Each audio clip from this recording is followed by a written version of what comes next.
Good evening, everyone. You're in the right place at the right time. This is Coast to Coast AM, blasting out of the Mojave Desert like a Scirocco, blazing across the land, slamming into your radio like a supercharged nanoparticle of unobtainium. Greetings from the boldest, bawdiest, most outrageous city in the world, the planetary capital of sun, fun, sin, sex, and secrets, my not-so-humble hometown, Las Vegas, Nevada. My name is George Knapp, your occasional host, designated driver of the airwaves, and moderator of tonight's upcoming cacophonous cavalcade of conversation. What's shaking out there? Another beautiful fall evening here in the desert. Had the top down on the car today, even got a hint of sunburn.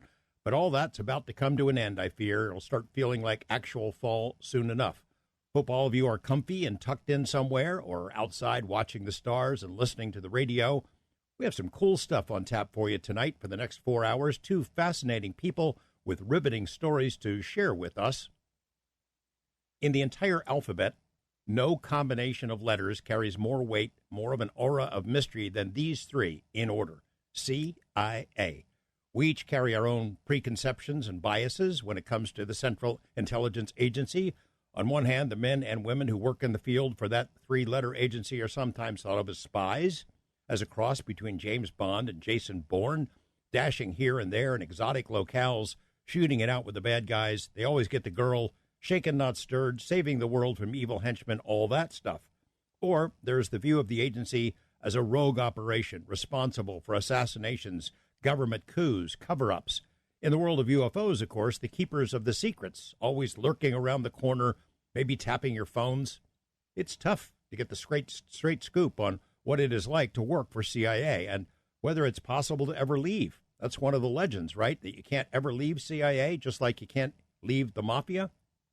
Tonight, we separate wheat from chaff, legend from fact, with a man who was a case officer for the CIA, spent 7 long years in the War on Terror, faced intense dangers and formidable enemies, tried to make sense of a sometimes senseless world. Doug Laux walked away from the world of spooks and spies and plots, even wrote a book about his experiences in Afghanistan and the Middle East. And with all that's happening in those regions, again, I felt it was a good time to get him here to help us sort it all out. He joins me momentarily. In the second half tonight, one of the strangest topics I've ever considered in my years here on Coast, and that's saying a lot. It is a phenomenon known as walk-ins. Walk-ins as in souls. One day you're going along in your life, you got a spouse and kids and a job. The next day someone else is inside your body, your mind, your life. A walk-in. I had no idea such a thing existed until a recent trip I made to Vail, Colorado, where I spoke to and interacted with an enlightened community group there. Among them was Sheila Seppi, who gave me a recap of her experiences as a walk-in. And within a few minutes, I knew she'd be welcome here to tell us how this experience upended her life, how she makes sense of it, and about the many others who've gone through the same transformation as she. And I know you want to ask her a lot of questions. I promise we'll save some time for that. Webmaster Lex Lonehood and I have pulled together our usual assortment of items and oddities culled from various news media around the world. We call it Knapp's News. You can find it on the Coast to Coast AM website. Among the stories posted there tonight, 2 tech-related stories that I thought might be of interest. One is about what's called pseudo-gravity. Science doesn't exactly know what gravity is or how to generate it, but someone managed to make a form of it in a lab in an experiment that bent light, just like real gravity can do. How'd they pull this off? You can read the piece. Also, we've heard a lot of speculation about quantum computers. Now that we're on the verge of actually building those contraptions, what is the difference? What can they do that regular supercomputers can't? Turns out plenty. Also, NASA has a spacecraft headed for one of the biggest asteroids in our neck of the cosmos, as we discussed last week, and there's another one of interest to scientists. It's so dense that they speculate it might contain elements that have never before been seen anywhere. Something like, I don't know, element 115 in a stable form, super heavy elements like that. Just my speculation, of course. We don't know for sure, but you can read the article. And there's a lot of UFO news this week now that Arrow put out its latest report trying to dump cold water on the whole topic again. We have a story that partially explains why our military continues to be interested in the subject, behind closed doors anyway, because of repeated intrusions at nuclear sites. Those stories, plus a look at the history of Rocky Horror, in case that's your costume idea for Halloween, those stories and more in Knapp's News. While you're on the website, check out how to become a Coast Insider. The cost is pennies a day if you subscribe for a year. Gives you access to a huge archive of programs and interviews, including the Art Bell Vault. You can listen anytime you want, as often as you want. It's a good deal. So, too, is a subscription to Beyond Belief. That's George Norrie's television program, wherein George interviews fascinating guests, similar to what he does so well here on the radio. And with that, let's assume the position. Bring in the dog and the cat and the family alpaca, put on a pot of joe, slide your bod into those silky jammies and your toes into your best bunny slippers, plop yourself down in a comfy spot, turn down the lights, and turn up the radio, because we're about ready to rumble. In a moment, Doug Laux, CIA, True Life Tales, The War on Terror, and a lot more. I'm George Knapp, and this is Coast to Coast AM. Welcome back. In my career as a journalist, I've had occasion to interact with CIA folks many times over the years, got to know a few of them as friends. Some of them were contractors, some were operatives, one or two worked as case officers, and I use the word officers, not agents. For the most part, talking to CIA is a one-way street. They're very interested in gathering information, not all that keen in sharing any. So even though I've met and talked to them over the years, I'm still in the dark about the day-to-day life of someone who works for the agency. We've all seen the movies. We know enough to take those stories with a grain of salt, but I can tell you for sure that those three letters pack a punch. There is an aura of mystery and unspoken power there. And I got to meet our first guest tonight, Doug Laux, a few months ago, and have spent time in his company, and I've been able to see firsthand the power that CIA acronym carries. You just mention it in any company, and people's heads perk up, and the questions start. And I did the same thing, by the way. Doug was a young man when he signed on with the agency. The story of how he was hired and then trained and then deployed is absolutely riveting, at times disillusioning, and sometimes terrifying. At his request, they sent him to the nastiest, most treacherous, most dangerous place in the world, Afghanistan. He wanted to take part in the war on terror, and that's exactly what he got. 10 years after his CIA career began, he walked away, lived to tell the story in a book, Left of Boom, that is a spellbinding read, realistic, spooky, and a testament, I think, to the men and women who toil in obscurity for our country. Would make a great movie someday. I knew after talking with Doug you'd want to hear from him as well. Welcome to Coast, Doug. Hey, George, that's quite a generous intro. I really appreciate that. I'm happy to be here. Well, what I was saying about the power of those three letters, CIA, I mean, if it gets mentioned, heads snap to the attention. I imagine it's like someone, when they went to Harvard, they mentioned that, and there's an immediate preconception that forms. You've obviously noticed that you couldn't often tell people you work for CIA when you were there, but you certainly know the power of it now. Yeah, that's a really good analogy. I think that's the same way. You take somebody who may have graduated from Harvard, they're often, at least in my experience, worked with a lot of them, or Yale, and they're often kind of hesitant to tell you that that's where they went. Sure. You're going to have a preconception of their university. Yeah. You don't tell people you work for CIA. You certainly didn't while you were there, that is. And so anyone who does that kind of thing, I watch these true crime shows all the time, and these guys will disappear from their spouses for a week, and they're off working for CIA, or people use that to pick up women in a bar. That's not how it works, I guess, for guys who really do that stuff. No, not at all. And that's just it. Like I was saying, if you went to Harvard and you graduated from Harvard, you might be hesitant to go, where'd I go to school? I went to a university in Massachusetts. This place, it's called Harvard, because for me, when you tell somebody, yeah, I work for CIA, or I used to work for the CIA, they're going to go, wait, what? Wait, no, that cannot be true. Because they haven't met somebody who's worked for the CIA before. So it's kind of surreal, and you just have to adapt to that. I'd rather just tell you I work for the government. Right. I work for the government, rather than say those three letters, like you said. I finished reading Left of Boom today. It's a terrific book. It's riveting. Thank you. It puts you right Thank there. you. But you write in that you were an unlikely candidate to end up at CIA. Describe your early life and upbringing and why you felt that it was an unlikely place for you to end up. Well, for me, like,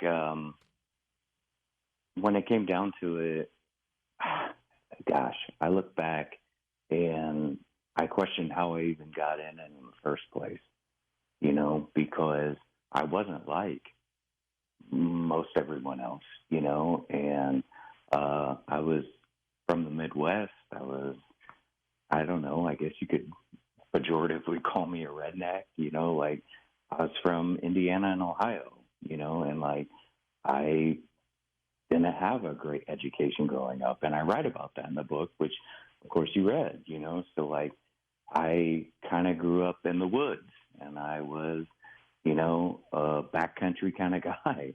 And most of the people that go into the CIA are not just highly educated, but hyper educated, and they went to really nice private schools and they went to really nice universities.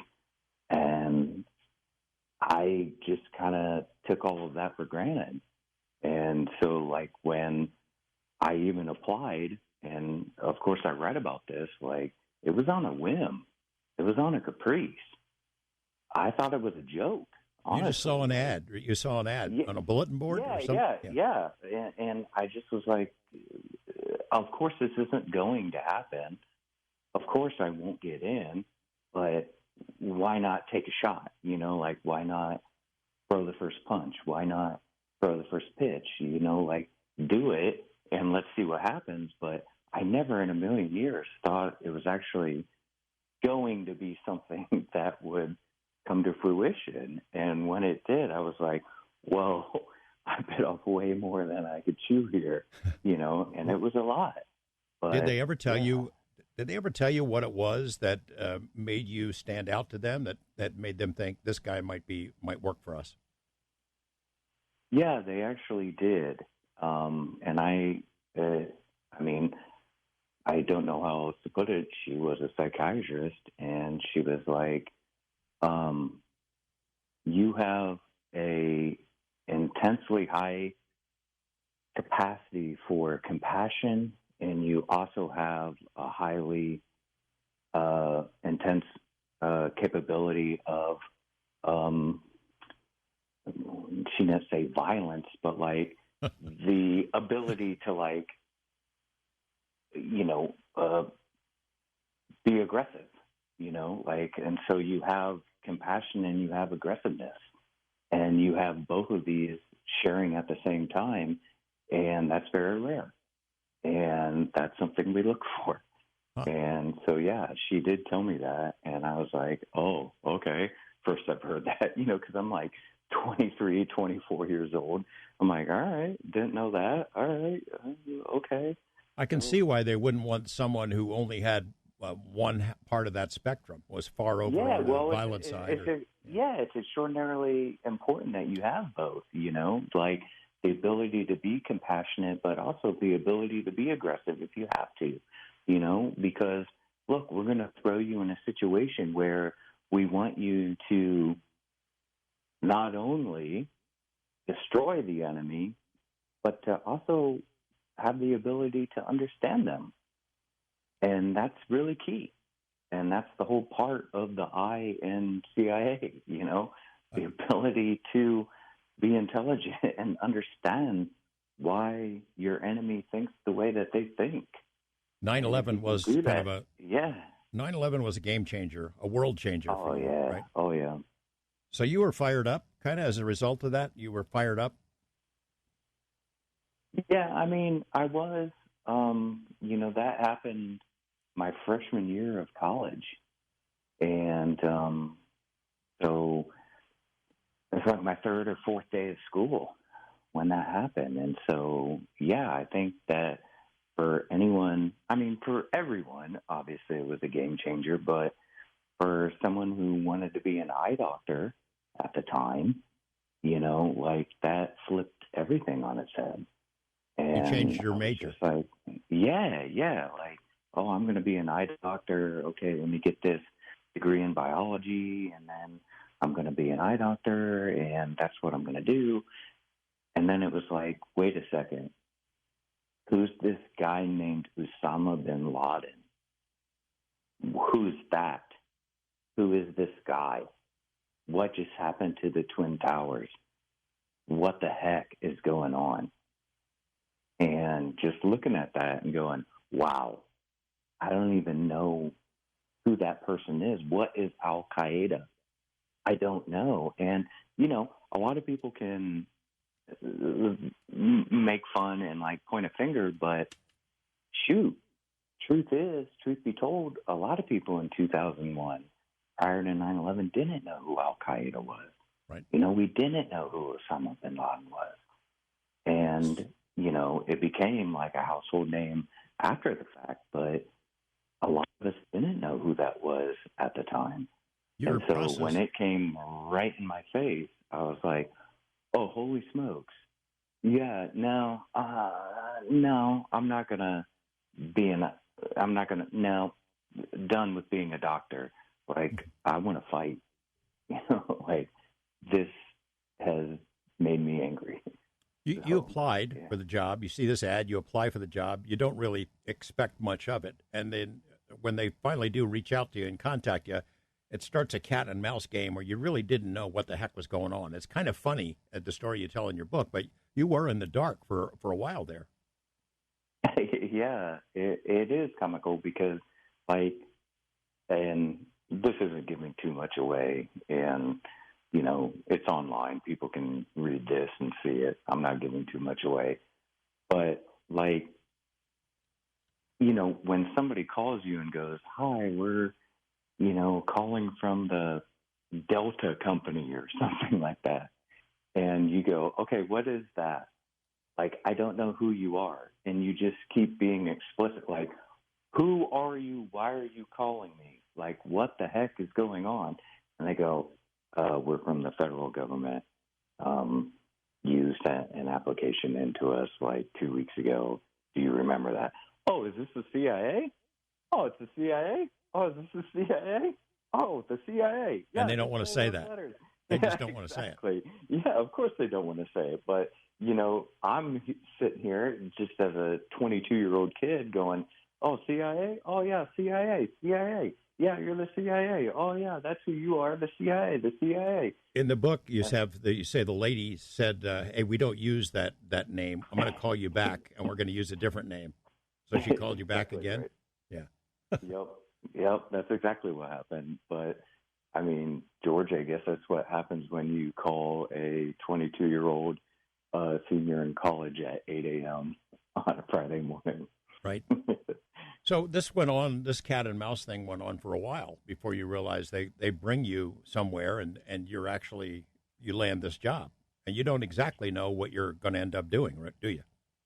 No, not at that point. And that is actually a really great point, because even as I was going through the interview process, you know, I think it's a common misperception, and obviously thanks Hollywood, but everyone thinks that every CIA officer is Jason Bourne. You know, everyone is 007. Everyone is super spy. And the reality is there's like at least 30 to 40 to 50 different positions within the agency, you know, and some are analysts and some are experts in, you know, the Middle East, and some are experts in China, and that's their focus. Like, that's their thing. And then meanwhile, you know, I'm a case officer. I'm a spy. I'm supposed to go out and collect intelligence. Well, not everyone's doing exactly that. Some people have very specific focuses that aren't exactly what you're doing. And they might be the ultimate expert at the thing that they're doing. And so you learn that pretty quick that, oh, wow, okay, just because I speak Arabic or just because I speak Spanish, these people are real quick. I'll tell And you what, Doug, I'm going to have to take a break here. We're going to take a break and come back, and we're going to get into the training process, what else like to go to the farm. So, Doug, you get hired. You're going through the process of learning the ropes. You're in an office for a while, but you, like every other new employee at CIA, wants to get to the farm. You want to get to the action. You finally get sent there. We've all seen this movie, The Farm, with Colin Farrell, Al Pacino. How real is that, and what was it like there, the competitive process? Doug, you there? All right, we seem to have lost our guest here, but we're going to try to get him back here in a moment. Anyway, in this movie with Al Pacino, Colin Farrell plays a young agent who goes to the farm, which is the real-life nickname for the CIA's training facility, where they train agents how to be spies and operatives, and not agents, I should say. They train officers. That's a dead giveaway when somebody calls themselves a CIA agent, that they aren't really a CIA employee because they don't call themselves agents. They're operatives. Doug was there in right after the 9/11, got hired and went to D.C., and pretty much immediately had to start lying to people around him. It's a part of a fascinating story that he tells in his book, Left of Boom, how a young CIA case officer penetrated the Taliban and al-Qaeda. And he says that his superiors at CIA basically told him he had to come up with his own cover story, how to explain to a girlfriend why he was moving to the East Coast. Hey, Doug, I'm just talking to our listeners about right off the bat, you get hired, you have to come up with your own cover story to tell loved ones, girlfriends, things of that sort, about where you're going, but you can't tell them the truth, right? Yeah, can you hear me okay, George? Yeah. Yep. Oh, okay. Yeah, that was kind of surreal, too, because here you're thrown into this lifestyle of you're some, secret agent guy, right? But at the same time, I'm 24 years old, 25 years old. And so you're kind of I don't know how else to put it, growing up, you're becoming a man, you're becoming an adult. And so you're also learning to date, and all of this life is being thrown at you really fast. And you're also told, hey, that person you're dating, lie to their face and tell them you definitely do not work here. And also, we don't really have a cover story for you. You need to make it up. So whatever you think fits best for your lifestyle and who you are, make it up accordingly. And I guess that's part of the test. Yeah, part of the test, but then. that's just it. Hey, sink or swim, pal. You either can do this job or you can't do this job. So what is it? So are you going to be able to lie to this person that you love? Because, oh, by the way, not just her. You're going to lie to your parents, too. And you're going to lie to everyone else who's a loved one. Everyone. It's nonstop. So not just her, everyone. So, get used to it and come up with a cover story and be good at it and be really good at it. In your book, you tell multiple women in your life, your significant others, had suspected you worked for CIA and pleaded with you. Go ahead and tell me. I know they suspect you had a girlfriend or you're cheating on them, and then it comes down to, I think you're working for the CIA. Go ahead and tell me about it, right? And you still have to lie to them. Yeah, I mean, and think how difficult that is, too, because, look, when you're in a relationship with somebody you really care about, come on, they know. They know something's suspicious. They know something's up. They know something's in the air. What the heck's going on with this guy? What's he doing? Why is he lying about little tiny things? I've caught him in 95 lies. Well, what's the initial thing they're going to think about? well, he's cheating on me. Like that's why he's lying about where he was or what he's doing and so on and so forth. And it's like, oh, if I could just tell you what I'm really doing, but you can't. And it's like, oh, man.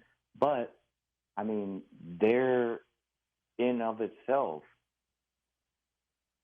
kind of proves your mettle. Like, are you capable of putting the agency first? Are you able to do that? Are you able to say, yeah, this is more important than anything else? This is more important than my love life. This is more important than my romance.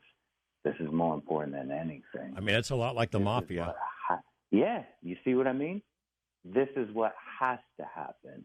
Because if this is not the way, then there is no way. It has to be like this. So are you willing to do it? Are you willing to give up everything for this? Well, you better be, because it's not going to work the other way around.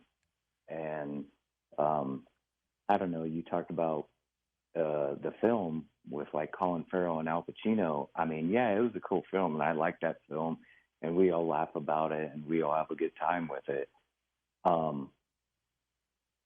But how real is it in comparison to, in the same way Donnie Brasco is with the mafia? Like, no, man, like, this is you. This is who you become.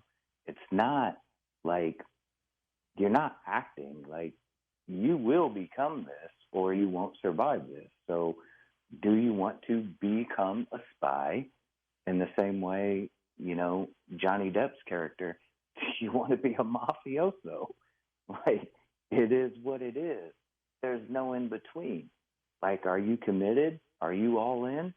Then that's what's going to be required. Are you trained to kill people? Do you get trained with, James Bondian type devices and elaborate plots and devices and weapons and things of that sort? I mean, yeah, we get training. I mean, yeah, we're trained in all sorts of different tactics and hand-to-hand combat and so on, and small weapons. And I'm always hesitant to go too far deep into that because I didn't really write about it in my book, so I'm not cleared hot to really talk about it. But yeah, definitely, we're given the training that's necessary to keep you alive in the field. I'm trying to remember from your book. It gets blown out of proportion in Hollywood, certainly, but don't think for 1 second that the agency's still not the best, and I'll stand behind that with everything I got. I mean, we get the top training from the top tier people. I mean, if you wonder who's training CIA, it's SEAL Team 6. That's who's training us. It's Delta Force. It's the tip of the spear who's training us. So we're getting that elite training too. So yeah, it's definitely the tip of the top. I had the feeling from the book, Left of Boom, that you were awaiting further training in weapons training, combat sort of training when you were sent to Afghanistan. But you had asked for it, right? I guess they give you a little questionnaire and they ask you what you want to do toward the end of the training. And you said Afghanistan, which not everyone chose that route, I take it.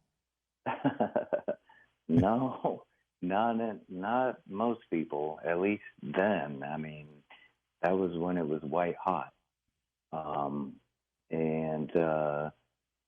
mean, my thing was, why'd I join in the first place? I was, excuse my language, pissed off.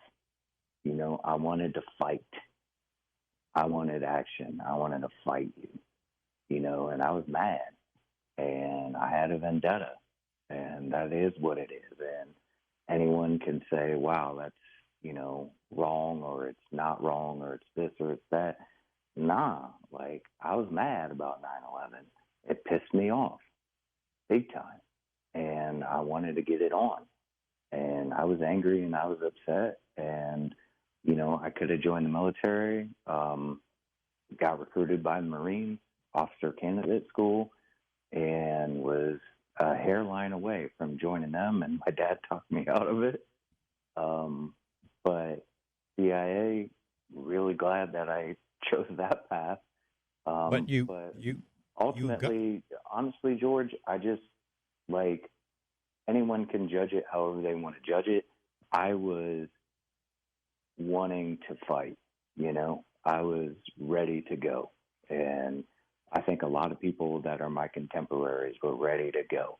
We were all pretty upset about what had happened. And so we were ready to fight. And that's why I did what I did. They always say that be careful what you wish for, because you got your wish came true. You get sent to Kabul, which I understand you describe it as a lovely little garden spot, a vacation getaway, Kabul. The air is clean, right? Tell me about Kabul, landing in Kabul that first night or two. Yeah. That's just it, too. I can't tell you how many 0372 Marines will tell you sometimes you get what you ask for. And so there, too, I asked for the tip, and I got it. And, landing in Kabul the very first day, very first night, landed at night. And it's acrid. It burns your throat. You're getting off a plane, and it's burning your throat. And I asked somebody, like, what is that smell? And they said, well, they burn their feces for heat. So that's I don't want to say the word. That's so human take a deep breath, feces. huh? Yeah, that's human feces that you're smelling. Like, that's what that is. That's human crap. Like, that's what you're smelling. Because they burn it for heat. And I was like, oh, welcome to Afghanistan, Doug. Well, tell me a bit about the Afghanis. Afghanistan. It's in one sense, it's like it's not only just a different country. It's like a different century, 8th century or something. It never quite caught on to the 20th century, let alone the 21st. And yet we're there, presumably to help the Afghans and to help ourselves fight terrorists. Al Qaeda is supposedly the enemy that we're going there to get, but really it's the Taliban, right? That's what your focus was on. My focus was Taliban, and I know you read the book. We talked about it. Anybody who wants to say we were there for Al Qaeda, I'll badger you until I'm blue in the face. You're wrong. You're wrong. Don't talk to me about it. You're wrong. We were there for the Taliban. We went to war with the Taliban. Like, that's who it was. You can say Al Qaeda is 9/11 and all of that, but the Taliban was who was in control of Afghanistan, and that's who we went to war with. We didn't go to war with Al Qaeda. Al Qaeda was always in Pakistan, and everyone who knows anything knows that. We were at war with the Taliban for 20 years. That's who we were at war with. If anybody wants to think it was otherwise, you're wrong. You're wrong. I learned Pashto, not Arabic. So who speaks Pashto? Well, do the math, That's who we were at war with, and it was the Taliban every step of the way. And they're in charge again right now. So does history repeat itself? I guess so. We supported the Mujahideen. We supported them when they were fighting the Russians. We looked the other way as they financed their operations by growing opium. They still grow opium. The same guys who used to be on our side against the Russians became the Taliban and fighting and killing people like you and your colleagues. Yeah, 100%. 100%. And I don't ever like being a conspiracy theory guy. That's not my bag. And obviously I have great respect for the CIA. I always will. I honor my time there, and I'm thankful and grateful that I got the opportunity to serve my country like I did. Nonetheless, mistakes were made by people outside of the CIA who have a lot of control, right, and who get to pull the levers and twist the wires. And I didn't agree with probably half the stuff I was ordered to do. But that's the state of affairs. And nonetheless, I mean, the one thing I would say, and I want to really make it clear, is too often I hear, regardless of what news station or how you stand with it, like people acting like it was never about the Taliban and it was all about Al Qaeda. Nah, it was always about the Taliban. It was always about the Taliban. Like, we had to focus on Al Qaeda because of Osama bin Laden, and that was the big name, and that's who we had to get rid of. And then once he died, well, okay, that's like 2011. Then what? Then who was it about? Oh, still Al Qaeda, or wait, still the Taliban? Yeah, still the Taliban. Yeah, they're still in charge. And now they're in charge today. Once again, who do you think swooped in and is now running the government? Yeah, the Taliban. Yeah, not Al Qaeda. Okay, it's the Taliban. So, the surroundings that you describe, it's incredibly treacherous. I mean, you don't know who your friend is. These warlords that would run things, they're a friend one day and not a friend another. You might help them in one operation, and then they're trying to kill Americans in the next, and it's just a convoluted mess. Incredibly dangerous work for you and your colleagues, many of whom lost their lives, and you had some close calls as well. We have these stories in your book, Left of Boom, and you write it in a way that it really puts people right there. I'm glad you made it out okay. I'm sure you have a lot of residual things that you carry with you as a result of those experiences, though. And I'll tell you what, we're going to take another break. When we come back, we're going to get into the stories about what it was like on the ground there, and then talk about the current state of the war on terror, what's going on in the Middle East, and your take on that, and then maybe get into some CIA legends and lore. Much more to come here with Doug Laux,